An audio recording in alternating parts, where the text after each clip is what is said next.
Zabbuli ey'ensanvu Gwe, Ayi Mukama, gwe neesiga, nnemenga okukwatibwa ensonyi ennaku zonna. Ondokole mu butuukirivu bwo, omponye, ontegere okutu, ondokole. Obeerenga gye ndi olwazi olw'okutuulangako, we nnaayinzanga okweyuna bulijjo. Walagira okundokola, kubanga ggwe oli lwazi lwange era ekigo kyange.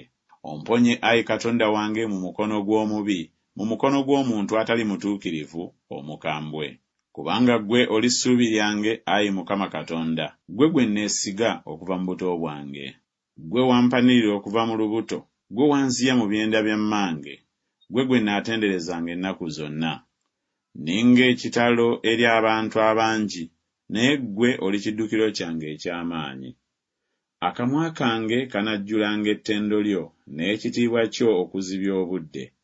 Tonsuula mu biro eby'obukadde, tondekanga amaanyi gange bwe galimbula.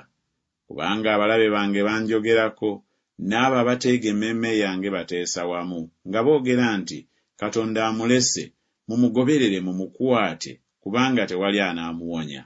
Ayi Katonda tombeera wala, Ayi Katonda wange yanguwa okunnyamba. Bakwatibwe ensonyi bazikirire abakyawa emmeeme yange, baswazibwe banyoomebwe abaagala okunkola obubi.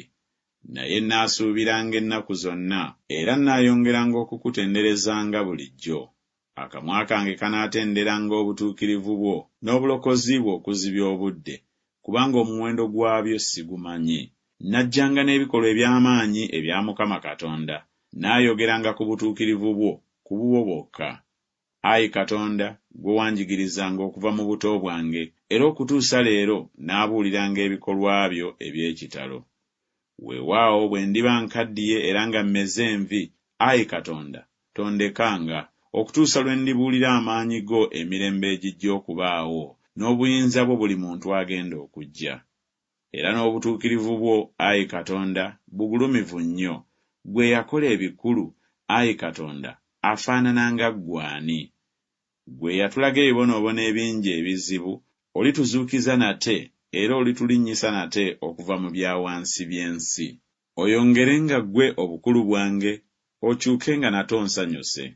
Era nnaakutenderezanga n'endere, amazima go ge nnaatenderezanga, Ayi Katonda wange. Gwe nnaatenderezanga nga nnyimba mu nnanga, Ayi ggwe Omutukuvu wa Isirayiri.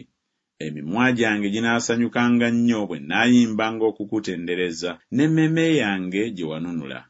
Era n'olulimi lwange lunaayogeranga ku butuukirivu bwo okuzibya obudde, kubanga bakwatiddwa ensonyi, baswazibbwa abaagala okunkola obubi.